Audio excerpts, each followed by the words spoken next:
what's up, guys? Hey, what's going on, man? Welcome to mi casa. Got my yard work done a little bit today. Cut down a tree a couple weeks ago. Had to clean up the yard. Not something you see a lot in Arkansas, so let that shit go. That's a fresh cut right there. Hey, right. Man, looking good. Thank you, dude. I was dying out here, bro. I was freaking hot. It's sweaty out today. I'm glad the clouds came through, boy, and that sun was tough. Yeah, I had this big tree right here. It was like taller than these two. Just getting all over my roof. I come outside, man, in the back, I just sweep it every day.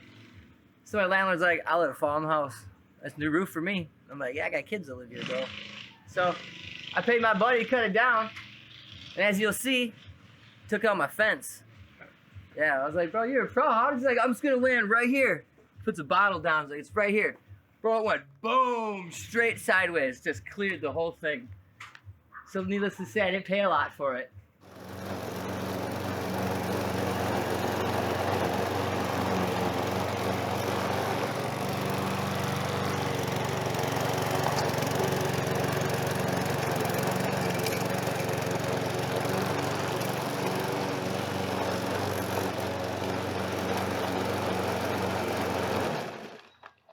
Ride the whip. Best invention ever, swear to God. Now my living room, dining room section here is where I do all my eating, my relaxing. And then over here, let's turn this down. This guy gets me in trouble often. Everybody's gotta have some music though. Got some good stuff. Got my kitchen, just your run-of-the-mill, crappy old kitchen. 70s style. If I make it do, best thing I got right here, margarita make machine. But it's nice hot days, she comes in handy. Highly recommend it. Let's bring the ladies over, just tell them that's margaritas at home. Kids though, my daughter would love to fucking see the cameras and shit. And she's a fucking entertainer. My 4-year-old Aislinn, I'll go, what am I getting? Oh yeah, mojito mix. Yeah,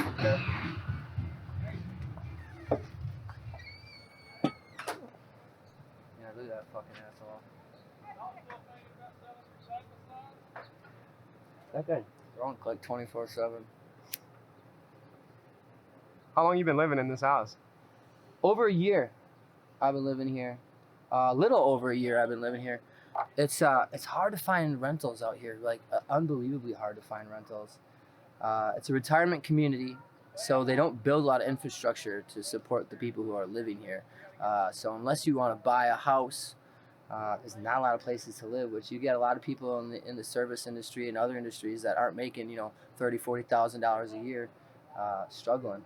So it took me about 9 months to find this house, and that's nothing special, but at least it's a house. A lot of trailers. I told myself I'm not moving to Arkansas. I'm never living in a trailer. I'm not living in a trailer. It's like, but it's a double wide, man. I got a fireplace. I don't care. It's still a trailer. So yeah, it's tough to find rentals out here. But my landlord's awesome. His name's Tim. Shout out, Tim. Tim, you're fucking awesome. But yeah, so here's my yard, a work in progress. My homemade bonfire pit. There's the tree right here. Now it was facing this way, going straight up. And he said it was going to land right here. And it landed all the way in the neighbor's yard, unfortunately. So yeah. And then he didn't come back to cut it up. Thanks, Joey. What are you going to do? What are you thinking? I don't know. You know what I really wanted to do was cut them into slivers, and you can make little tables. Do like little epoxy tables. Something like that. Live pour, live edge. Stuff's hot right now. So let's see. So yeah, I got a little, or make some lawn furniture out of it. I don't know. I'm a pretty crafty guy. I just don't have the tools for it. I'm like, give me a chainsaw, give me some planers, sanders. I'll do that. I got my collection of wood over here because the neighbor's dog barks a lot, and I feel like if it can't see me, it'll shut the hell up. It doesn't. It doesn't. I think he gets mad that it can't see me, so it's like, brr, brr, brr, I don't even know who you are. I'm coming at you. Kayaks. Staple in Arkansas, you gotta have them. River's life, you gotta stay on the river. It's too damn hot for anything else. This is my daughter's kayak. A little dusty right now because I haven't taken it out in a couple weeks. But what the fun part is when you have a big friend, you're like, bro, I only got 2 kayaks and one's a kid's kayak, so you're gonna have to fit in it. We sunk it twice. Had to pull it out because I have some fat friends. Here's my bad boy. You know, they told me, Eric, buy a kayak. Get a kayak. I was like, you know what? I'm gonna get a kayak this year. My buddy's like, man, you're gonna spend like $1,200 bucks. I'm like, no, get like a $300 kayak. $1,200, and then you gotta buy the roof rack, which is like another $900. So I'm like, okay, I'm almost too. Why didn't I just buy a jet ski? Could have bought a jet ski, but I got a kayak instead. So. Did they build those in this area? I think so. I think Ozark. It's called the Wilderness. I don't know. You know, that's a good question. This is it right here. The bag toss boards. Or as y'all in the South call it, cornhole.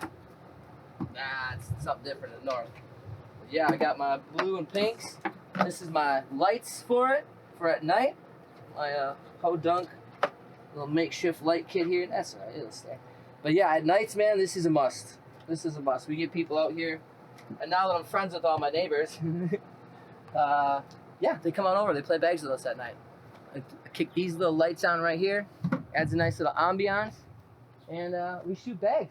I first found out I had cancer. I was at a football game when I was like 16. Just like hanging out with my friends, playing with my friends. And I remember I jumped on my friend's back. And I went to jump off and my legs just like fell. I just fell immediately to the ground. I couldn't feel my legs. Like I couldn't feel my legs. I couldn't move my legs like instantly. Like my whole body just went paralyzed. I could move my arms. And I remember telling people, I was like, I can't feel my legs. I'm like, hey, I can't move. And they're like, oh, you know, no one's believing me. I'm like, dude, I cannot feel my legs. And I had to crawl to my house and then crawl into the emergency room. And the doctors diagnosed me with spinal meningitis and gave me a spinal tap. They wanted to send me home. My mom's like, he can't fucking walk. Like he was walking earlier today for the last 17 years of his life. And they didn't know what was wrong with me. So they diagnosed me with spinal meningitis. They gave me tons of antibiotics. I went back to school and I always had major back pain. I used to take 6 ibuprofen every single day at like 17, 18 years old. I called them my butt pills because I would sit down and my butt would hurt. So I'd have to do this all the time. And I asked my doctor, I'm like, why? Like, why did this help? He goes, you're just stimulating the nerves because the tumor was wrapped in your nerves and was cutting off your nerves. That's what happened. My tumor swelled when I jumped down and cut off all my lower half. They said that's what happened. So I take all this ibuprofen and I was like, dude, I can't keep doing this either. There's something wrong with me. And I went to two doctors, said I had a bruised tailbone. I'm like, from what? I don't even remember bruising anything. Like, I had nothing happen to me. And then I had my stepmom, Cheryl, she said, you need to see, if your body's in pain, that's your body's way of telling you there's something wrong. So I went and saw another doctor. I only had MRIs done, and I only had x-rays done, and they gave me an MRI. And my dad is very conservative. Boy, you ain't missing a day of school. I don't care if you got the flu, pneumonia, whatever, you going to fucking school. So I remember I got a call over the intercom that my dad was here to pick me up. And I'm like, all right, who died? Who's dead? Someone died, because my dad would never pick me up from school. So my dad picks me up, and that's what I said. It's like, who's dying? Who's dead? He goes, you are. And that's what I was like, what? He goes, you have to go into emergency surgery. He goes, you're on for Thursday. You have a tumor in your spine that has to be removed immediately. Oh, I was just in like English class like 20 minutes ago, like thinking I had a bruised tailbone, and I didn't know what to say. I was like, so I can die from this? He goes, it's a very serious operation that you have to take extremely seriously. And yeah, I just sat in silence for a while. I didn't know what to say or what to do, because what do you do? Like, okay. I wasn't sad. Sadness didn't come through. It was just kind of like confusion on what happened. And my type of cancer is extremely rare. The cancer that I have, it's like mammillaxillary ependymomas. I don't know if I even said that right, but it's tumors of the spine. Typically develop in infants early on, and they kill the infants. So most of the people who have my cancer die at a very, very young age in infancy because they can't operate on an infant. So I have spine here. I do not have a spine here. I'm missing 2 of my back vertebrae. Your vertebrae are like this and like this. They kind of look like that. They cut those pieces off, so I only have half a spine in that area, which hasn't bothered me too much, but I have nerve issues. If you look at my leg,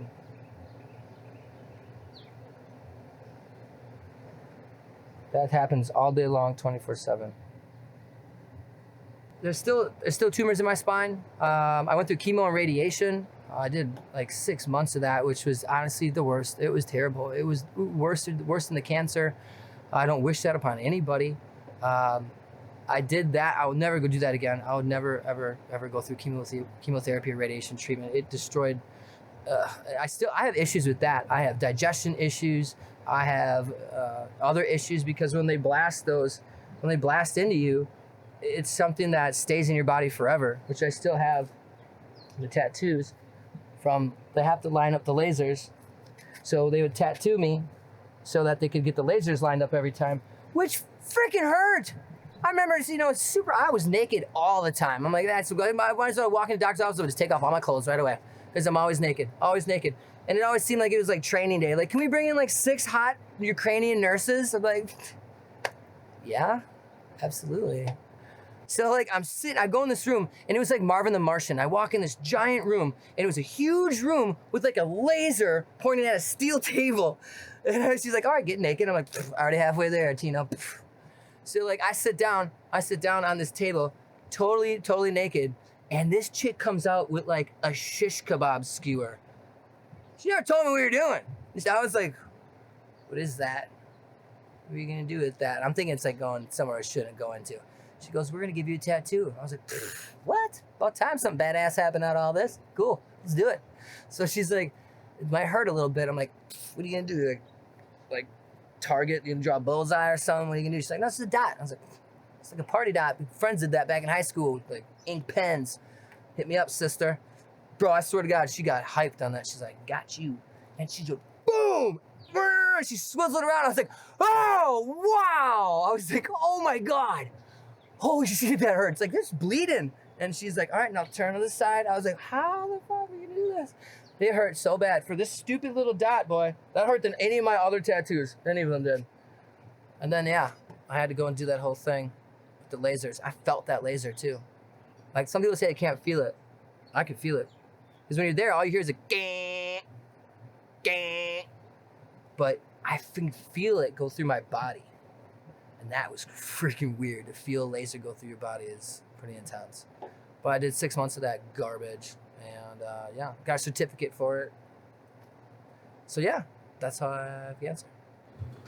All right, cool, man. Yo, while you're there, can you show us the tats, dude? Right on. Big Michael Jackson fan. I was that kid back in the 80s that you saw moonwalking down the grocery aisles.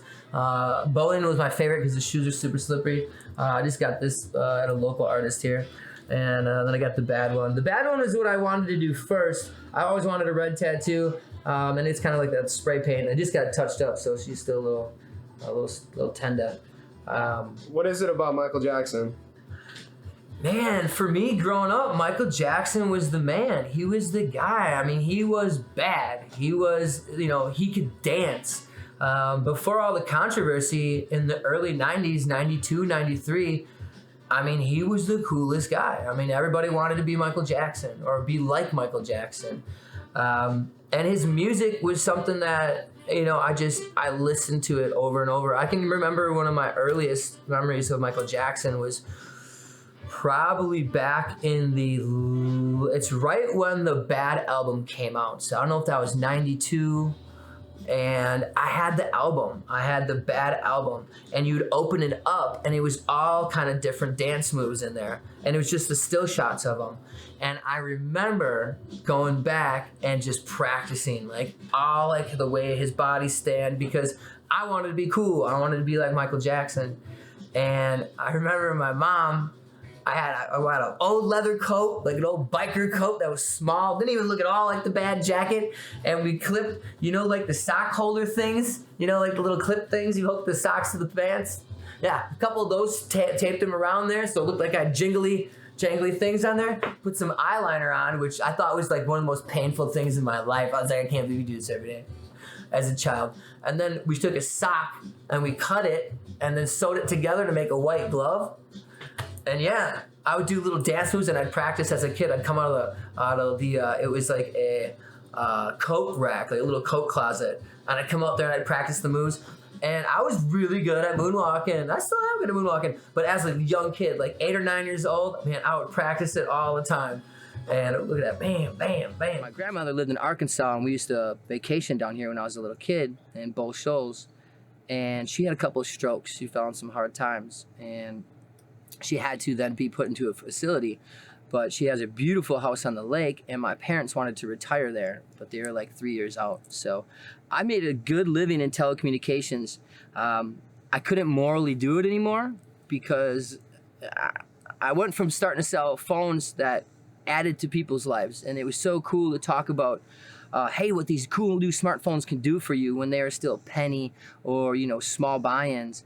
And then when it became a fact of I have to talk people into a $1,200 phone when they can't even pay their $60 bill, and it was expected of me to train people to do that, I just couldn't do it anymore. It started to bother me. I felt like I was adding to the deterioration of society. But it was also tough to leave an $80,000 a year job. This is my Jimi Hendrix.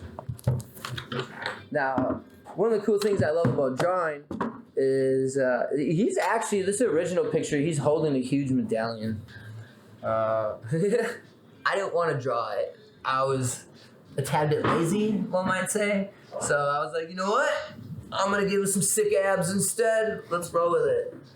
But it's almost like when I do my drawings, it's almost like a trance. You just start getting into it and you start going with it. Let's see what we got here. These are some of my pictures I used to go off. This is my family. This is my grandmother, or my grandfather, and my Aunt Mary. And he was actually in World War II. These are my parents when they were together. Yeah, hold them up like that, like you just did. Yeah. Cool, man. I think that's one of the only pictures I have of my parents ever being together. They were only together for like, maybe a year, if that. There's me and my dad as a kid. All right, I don't know what you're rating on this tell. You can cut this shit out. All right, so sometimes I had a theme in my pictures to where I would draw female genitalia hidden. I would hide some pussies in my pictures. So there's one in here, and I don't know if you can find it or not. I'll tell you, it's right here. It's right there. There it is, right at the bottom. There, that's it, right there. So, you know, it's subtle. It's subtle. You might notice it, you might not, but I tell everybody to try to find it. I call this one the twins. I love drawing the female body, though. It's beautiful. This is a pretty cool dude. That's young Eric right there. Y to the Izzy. This one I like too. This one took me a good amount of time. Learning anatomy, I think, is important when you're an artist too, because just a curvature or a little extra shading somewhere can really pull off a picture or kill a picture. So this one, it's pretty hot right there. This is an early picture I did too of me and my mom. Boy, I'm gonna tell you, this picture was originally taken probably in 1989, not even probably. I had a sick mullet in this picture, a little rat tail that literally curled around my shirt there. Didn't want to do that. Didn't want to put the mullet rat tail in there, so I cut it out. And yeah, feel like it looked better for it. But that was me. I did.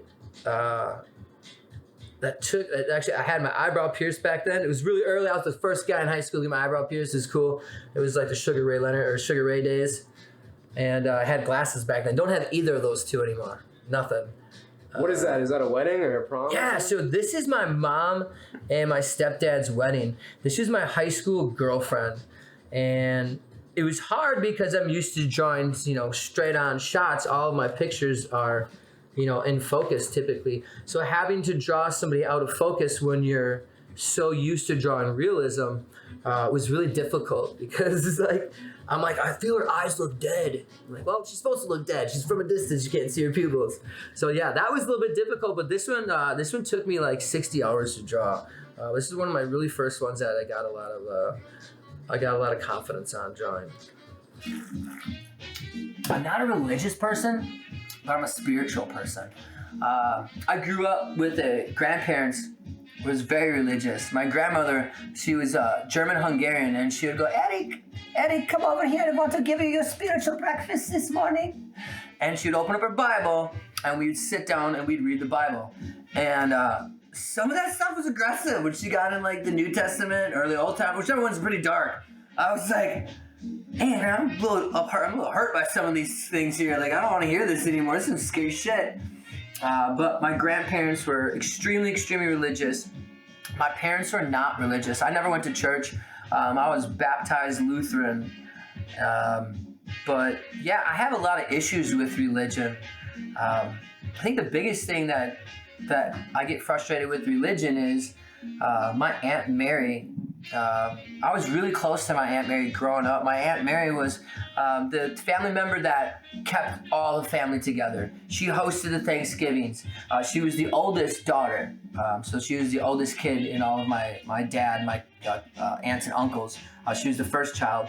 And she was the glue that held everybody together. And she caught lung cancer. This is a woman that never smoked a cigarette in her life, never drank alcohol. She would donate, she would volunteer any spare minute she had to the church that she legit worked at. And she put all of her efforts and energies into her religion. And we came to find out that she got asbestos from the church that she was working and volunteering in. And she died terribly. I was a young child. I was about 6 or 7 years old. And my Aunt Mary was a tall, beautiful woman, had beautiful brown eyes, and she started to deteriorate, losing her hair, losing tons and tons of weight.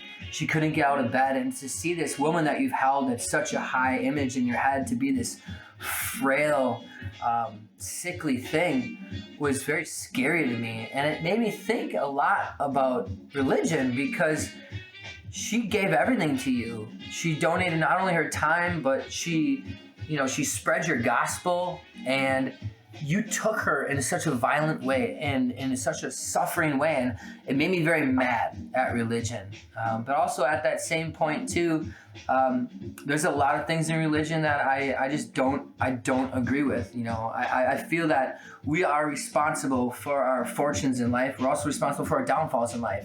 So when you go to some churches, oh, hey man, you got that promotion yet? Lord Jesus helped you do that. He did that for you. He helped you. They gave you that blessing. You screw up. Well, that's on you, sir. Whoa, nah. So he gets all the good and I get all the bad? I don't know about that. Did you ever think about religion differently given your own cancer diagnosis? Yeah. So I was under back surgery for like 14 or like 12 hours or something. I had like a super intense back surgery, and I had this crazy out-of-body experience. I don't know if it was the drugs that I was on or what they're giving me, but I literally, and I know it sounds super cliche, I was outside of my body experience. I could see the room that I was in. But more importantly, I had no sense of a heaven, no sense of a higher being, no religious, like nothing. When I had this very weird outside experience, it was not at all connected to anything outside of a soul. My soul was there, but it wasn't tied to anything religious for me. With having my cancer and having to look at my own mortality at such a young age, I was diagnosed when I was 17. Well, I was misdiagnosed when I was 17. I asked them if I could die from this, and they said that I could.